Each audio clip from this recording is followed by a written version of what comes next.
Ta parole est une lampe à mes pieds, une lumière sur mon sentier. Psaume 119, verset 105. La méditation.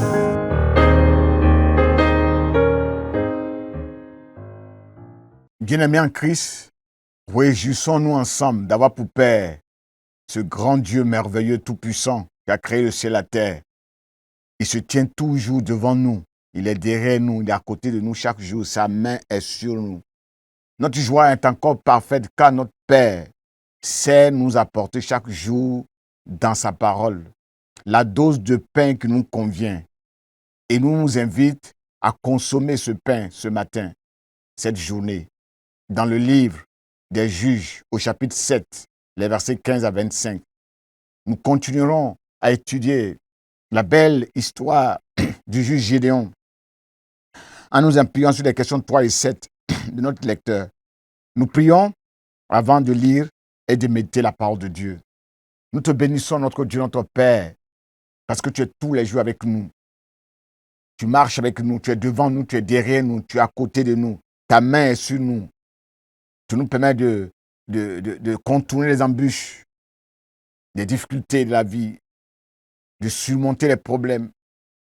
Chaque jour, tu nous donnes la dose de parole, la dose de pain qu'il nous faut pour grandir, pour progresser avec toi. Cette parole, nous allons la méditer dans le livre de Juges. Aide-nous à la vivre, à la comprendre.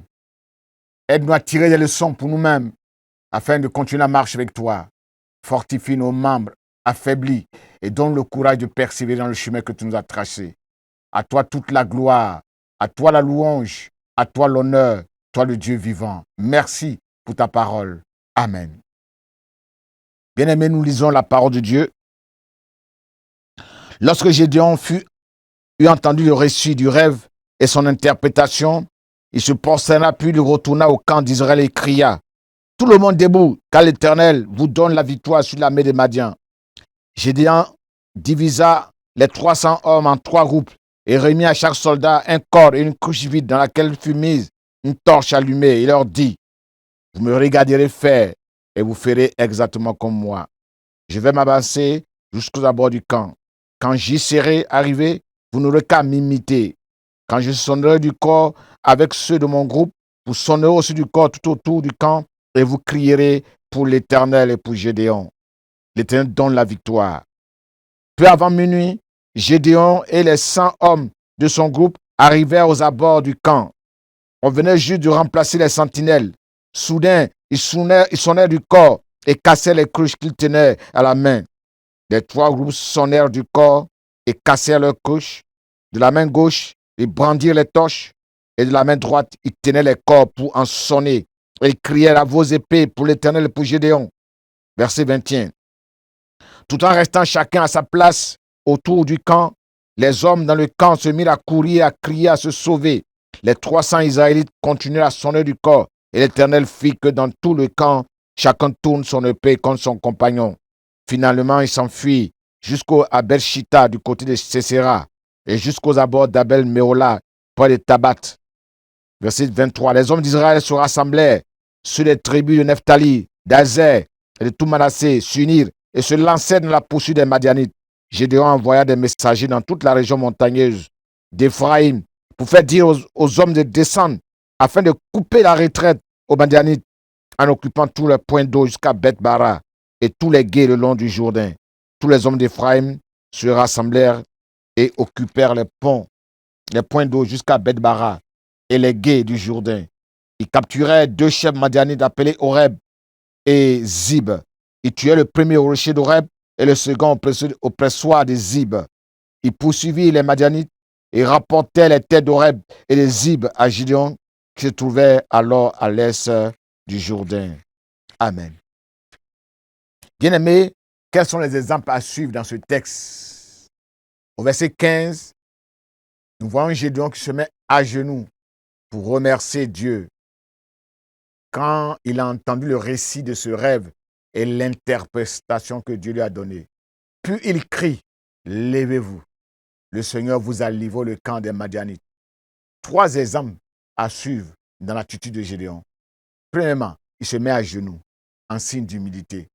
C'est une forme d'adoration pour affirmer sa soumission à Dieu, sa dépendance et sa confiance en Dieu. Deuxièmement, il remercie Dieu.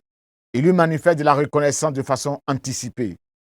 C'est la marque des grands hommes de foi qui savent rendre grâce à Dieu pour ce qu'il fera demain. Troisièmement, il donne des ordres de combat à son armée parce qu'il est convaincu que Dieu lui a déjà donné la victoire. Il ne reste pas passif. Il ne reste pas assis en train de réfléchir, d'hésiter. Il se met debout. Il agit, il motive ses troupes. Il galvanise ses troupes. Il les encourage en partageant avec eux la pensée spirituelle que Dieu lui a communiquée. Dieu nous a déjà délivrés. Il nous a déjà livré le camp des Madianites. Gédéon est un homme de foi qui s'est laissé convaincre par Dieu, par ce rêve que Dieu lui a fourni et par son interprétation. Versets 16 à 19. Gédéon fait 3 choses dans ce texte. Gédéon divise son armée en 3 groupes pour mieux les organiser, pour mieux les diriger, afin d'assurer une bonne coordination et de mieux répartir les actions de combat sur le terrain, les tâches. Gédéon a su équiper ses hommes sous l'inspiration du Saint-Esprit des instruments dont ils ont besoin, les instruments adéquats pour le combat, une trompette, une crucifix, une torche. En effet, pour une mission, il faut un chef.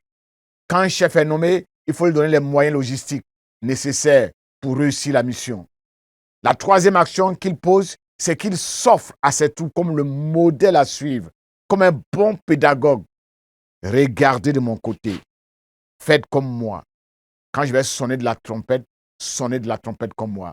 Au verset 19, parce que Gédéon est un leader crédible qui inspire confiance, sa vision, son projet ne sont pas rejetés par ses troupes. Elles font comme lui. Elles obéissent à ses ordres. Ces hommes sonnent de la trompette comme leur patron. Ils cassent les pots qui sont dans leurs mains comme leur maître à faire. Versets 23 à 24. Gédéon est un grand leader, un grand stratège qui a su bien organiser son armée sur le terrain pour le combat. Mais en plus de cela, il est proactif, il est anticipateur, il se prépare à l'avance. Il prend l'initiative sur les actions futures.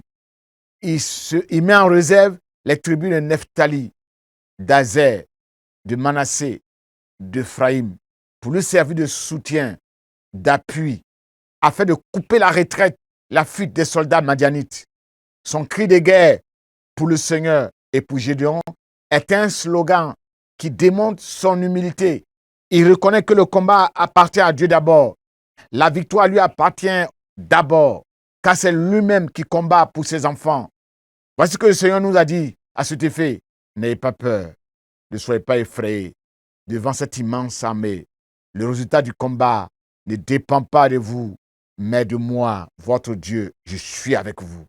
2 Chroniques chapitre 20, versets 15 à 17. Gédéon est un fin stratège, doué d'intelligence et de sagesse.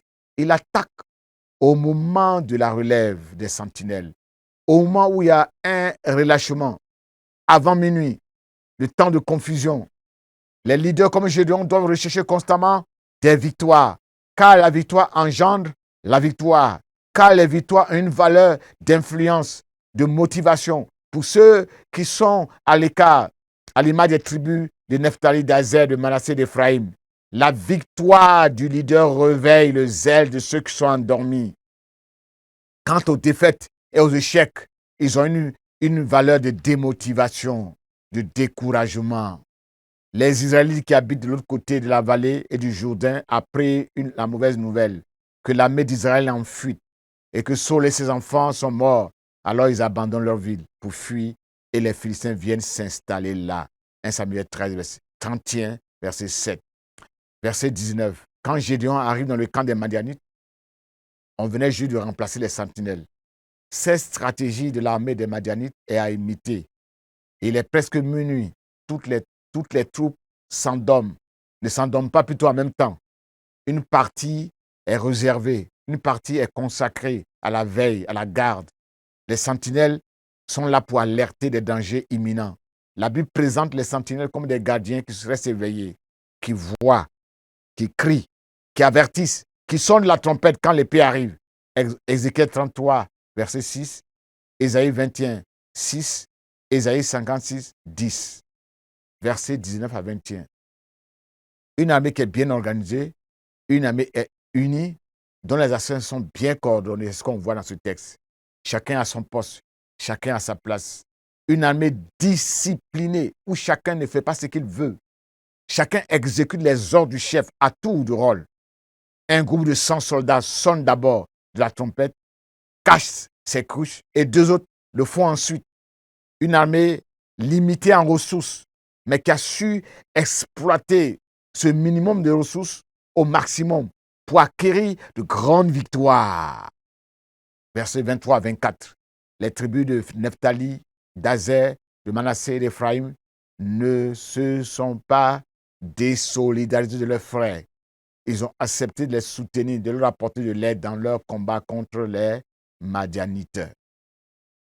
À présent, nous allons relever, bien aimés, les vérités spirituelles qui sont contenues dans ce texte. Verset 15. Gédéon entend le récit de ce rêve et son interprétation. Dieu, bien aimé, peut nous parler tantôt par des rêves, tantôt par des songes.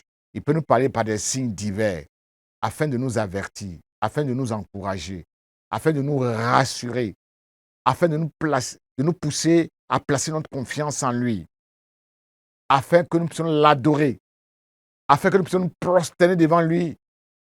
Dieu peut utiliser les rêves pour fortifier notre foi, pour nous pousser à l'action. Verset 16. Gédéon donne à chaque soldat 3 éléments essentiels pour le combat spirituel. Une trompette, symbole de la parole de Dieu, qui doit être annoncée, proclamée, pour produire des effets dans la vie des hommes. Elle sert à communiquer la pensée de Dieu, à communiquer le signal pour le rassemblement, le signal pour le départ, le signal pour le combat, le signal pour les fêtes annuelles et solennelles, les cultes. Aujourd'hui, la trompette de Dieu représente la parole de Dieu qui nous enseigne les voies de Dieu, qui nous rappelle les avertissements de Dieu, les promesses de Dieu et les préoccupations de Dieu, les directives de Dieu. C'est elle qui nous encourage dans le combat spirituel. C'est elle qui nous montre les stratégies à mettre en place pour vaincre l'ennemi. C'est elle qui renforce, ranime notre espérance, car au commandement de Dieu, sitôt que la voix de l'archange et le son de la trompette retentiront, le Seigneur en personne redescendra du ciel. Alors ceux qui sont morts dans la foi, dans la communion avec Christ, ressusciteront les premiers avec lui. 1 Thessaloniciens 4, verset 16. Ces gens de pensée nous encouragent. Rassemblés, unis par la parole de Dieu, fondés, enracinés dans cette parole, nous devenons plus forts pour le combat et pour continuer la marche avec Dieu. Gédéon donne aussi à chaque soldat une cruche vide qui sera brisée pendant le combat. Ces vases de terre représentent l'homme, Gédéon et les hommes en général. La vocation de ces vases de terre, c'est d'être brisés, cassés, affaiblis, éprouvés par Dieu, avant d'être des vases d'honneur au service du Dieu vivant, pour glorifier son nom. L'apôtre Paul dit à ce sujet, dans 2 Corinthiens 4, versets 7 à 12, cet évangile est le trésor précieux qui nous a été confié. Nous le portons dans des vases de terre cuite, afin de mettre en évidence que cette incomparable puissance vient de Dieu et non pas de nous. Cette puissance, nous l'expérimentons dans nos vies, en même temps que la fragilité des vases qui la contiennent.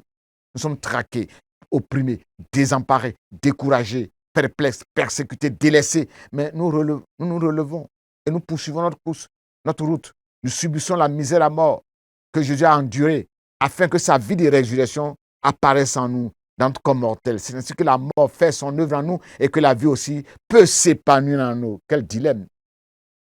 Les couches vides contiennent des torches, symbole de la lumière divine, la lumière de Jésus, la vie de Jésus. Ces lampes ne doivent pas être inactives, camouflées sous le boisseau. Dans les cruches, elles doivent être allumées pour briller, afin de chasser les ténèbres, comme le disait David.